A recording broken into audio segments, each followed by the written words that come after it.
провода, ток по рукам, телефон на все голоса говорит пока.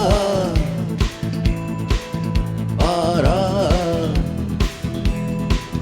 И пальто на гвозде, шарф в рукаве и перчатки в карманах шепчут: подожди до утра, до утра. Но странный стук зовет дорогу.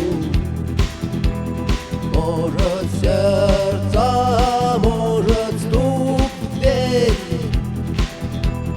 И когда я обернусь на пороге,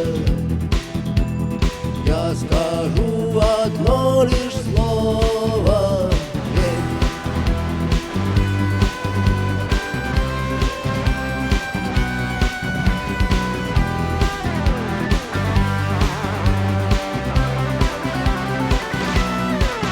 И опять на вокзал, и опять к поездам, и опять проводник выдаст белье и чай.